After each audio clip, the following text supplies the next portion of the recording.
నువ్వు నీ కొడుకు ఇద్దరికి సవాల్ విసురుతాను. ఈ డిఎస్సి మా హయాంలో జరిగిన 2 సిబిఐకి మేము రెడీ. మేము తప్పు చేయలేదు కాబట్టి నేను రెడీ అంటాను. నువ్వు రెడీనా? ఛాలెంజ్ ఎందుకు గట్టిగా అడుగుతాను. ఆయన కొడుకుని ఇద్దరిని. డిఎస్సి 2025 పైనే కాదు, 2018 గ్రూప్ 1 నోటిఫికేషన్ మీద కూడా సిబిఐ ఎంక్వైరీకి మేము రెడీ. నేను తప్పు చేయలేదు కాబట్టి తలెత్తుకొని గట్టిగా అడుగుతున్నాం. నువ్వు రెడీనా అని అడుగుతాను. రెడీ అయితే వెంటనే లెటర్ రాసి నువ్వు నీ కొడుకు ఇద్దరికి సవాల్ విసురుతాను. ఈ డిఎస్సి మా హయాంలో జరిగిన 2 సిబిఐకి మేము రెడీ. మేము తప్పు చేయలేదు కాబట్టి నేను రెడీ అంటాను. నువ్వు రెడీనా? ఛాలెంజ్ ఎందుకు గట్టిగా అడుగుతాను. ఆయన కొడుకుని ఇద్దరిని.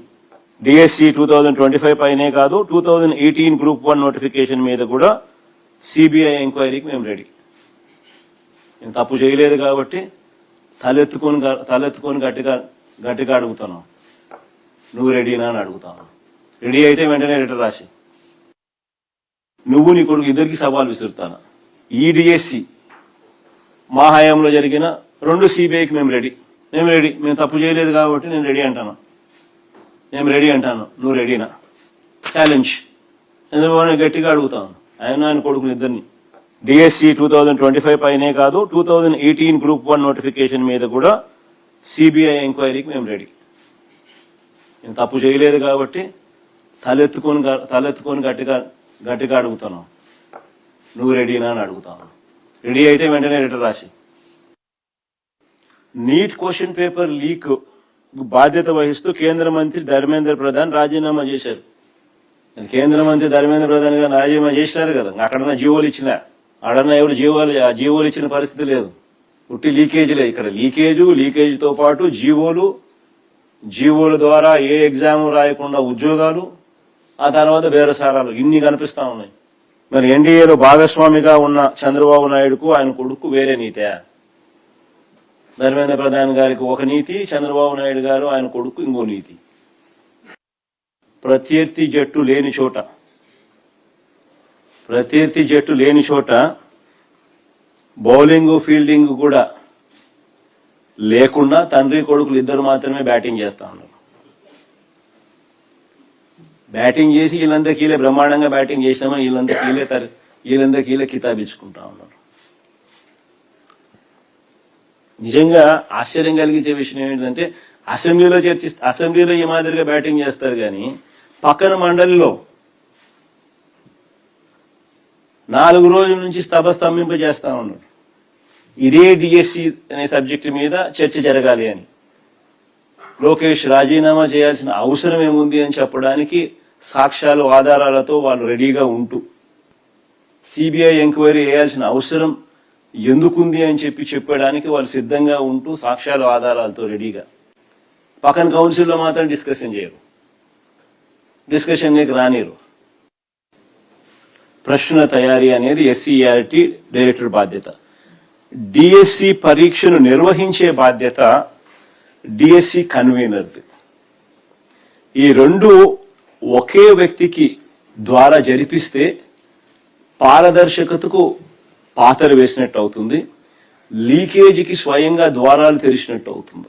అంటే పరీక్ష ప్రశ్న తయారీకి ఒకంతోనే చేయిస్తా ఉన్నారు, పరీక్ష నిర్వహణ చేసే కార్యక్రమం కూడా సేమ్ వ్యక్తితోనే చేస్తా ఉన్నారు. ఏపీడిఎస్సి నియామకాల చరిత్రలోని ఏపీపీఎస్సి నియామకాల చరిత్రలోనే ఈ రెండు బాధ్యతలు ఎప్పుడూ కూడా ఒకే వ్యక్తికి అప్పగించిన చరిత్ర ఆంధ్ర రాష్ట్రంలో ఇంతవరకు ఎప్పుడూ లేదు. 372 ఉద్యోగాలు పరీక్ష అనేదే లేకుండా, డిఎస్సి పరీక్ష అనేదే లేకుండా సింధు పేరు చెప్పి పివి సింధుకు డిఎస్సిలో స్పోర్ట్స్ కోటాలో నింపిన 372 ఉద్యోగాలకు మధ్య పోలిక తీసుకొచ్చినారు. ఇది కేవలం అబ్బా కొడుకులకు మాత్రమే ఇది సాధ్యం. నిజంగా వీళ్ళ మైండ్లో చిప్పులు ఉన్నాయా లేదా నాకైతే తెలియదు. ఎందుకంటే ఎన్ని చదువులు చెప్పే ఉద్యోగాలు, వీళ్ళంతా పిల్లలకు చదువులు చెప్పి ఈ 372 మంది పోయి పిల్లలకు చదువులు చెప్పాలి. మైండ్ లో ఏదైనా చిప్పు ఎవడన్నా ఉన్నోడు ఎవడన్నా కానీ నిజంగా ఇట్లాంటి నిర్ణయాలు ఎవడన్నా తీసుకోగలుగుతాడు లేదో నాకైతే తెలియదు. ఏ రకంగా వీళ్ళు చదువులు చెప్తారు? డిఎస్సి అనేది ఎందుకు? చదువులు చెప్పడానికి నువ్వు కెపాసిటీ నీకుంది అని చెప్పి నిర్ధారించే పరీక్ష డిఎస్సి. అది పాస్ అయిన తర్వాత నువ్వు స్పోర్ట్స్ కోటా అన్నా ఇవ్వు, ఇంకోటన్నా ఇవ్వు, అది వేరే విషయం. అసలు పరీక్ష లేకుండా డిఎస్సిని రాయాల్సిన అవసరమే లేకుండానే బుద్ధునుడు ఎవడని ఇస్తాడా 372 ఉద్యోగాలు? వాళ్ళ మనుషులకు టీచర్ ఉద్యోగాలు అమ్ముకోవడానికి స్పెషల్ గా జియో నెంబర్ 4, జియో నెంబర్ 47 ఇచ్చి గేట్ ఎత్తినారు.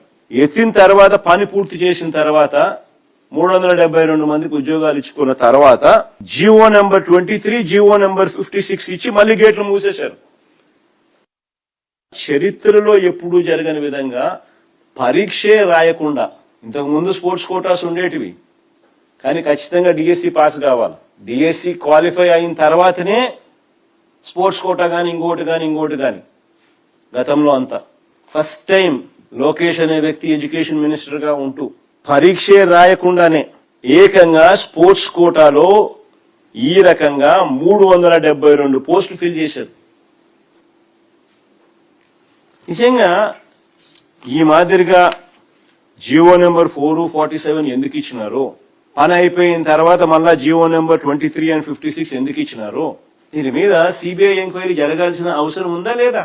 ఏకంగా జియోలు ఇచ్చే స్థాయిలోకి స్కామ్ పోయింది అని అంటే ఏకంగా పై నుంచి కింది దాకా అందరు ఉన్నట్టా లేదా? నిజంగా పైన ఎడ్యుకేషన్ మినిస్టర్ నుంచి కింద దాకా అందరు ఉన్నట్టా లేదా? మంత్రి సంతకం లేని జియో ఇవ్వగలుగుతారా? మంత్రి ఆమోదం లేకుండానే ఇవ్వడము, రద్దు చేయడాను పని అయిపోయి చేసినాక. స్పోర్ట్స్ కోటా పేరిట టీచర్ పోస్టులు అమ్మకాలు, బేరసారాలు చేసినట్టుగా ఆడియో వీడియో కాల్స్ బయటకు వచ్చినట్టుగా అసెంబ్లీలో ఇద్దరు అబ్బా కొడుకులు ఒప్పుకున్నారు. మరి నేను అడుగుతా ఉన్నా, ఎఫ్ఐఆర్ కాపీలో ఆ పేరు చూపకుండా పోలీసులకు ఆ నెంబర్ ద్వారా ఆ మనిషి ఎవరు అని చెప్పి కనుక్కోవడం ఎంతసేపు పని? పోలీసులు ఎఫ్ఐఆర్ రిపోర్ట్లు ఏమని రాసినారు? పేరు చోట ఎఫ్ఐఆర్ కాపీలో పేరు చూపకుండా కేవలం సస్పెక్టెడ్ రాస్తారు. అక్కడ నేమ్ దగ్గర లీకేజీ దగ్గర నుంచి స్పోర్ట్స్ కోటా వరకు, ఆపై బేరసారాల వరకు, ప్రత్యేక జీవోలు ఇవ్వడం మొదలు ఆపై బేరసారాల వరకు అన్నీ కూడా సమగ్రంగా పరిశీలించాల్సిన అంశాలు అవునా కాదా? ఎడ్యుకేషన్ మంత్రిగా ఉన్న వ్యక్తి రాజీనామా చేయాల్సిన అవసరం ఉందా లేదా? ఏకంగా జీవోలే ఇచ్చి మళ్ళా జీవోలు రద్దు చేసి 372 మంది ఉద్యోగాలు ఏ ఎగ్జాము లేకుండా ఇచ్చేసి లీకేజీ దగ్గర నుంచి స్పోర్ట్స్ కోటా వరకు ఇచ్చిన జీవోల దాకా ఆపై బేరసారాల వరకు ఇవన్నీ వ్యవహారాలను కూడా సిబిఐ చేత ఎంక్వైరీ జరగాల. జరిగిన వాటికి బాధ్యత వహిస్తూ లోకేష్ రాజీనామా చేయాలి.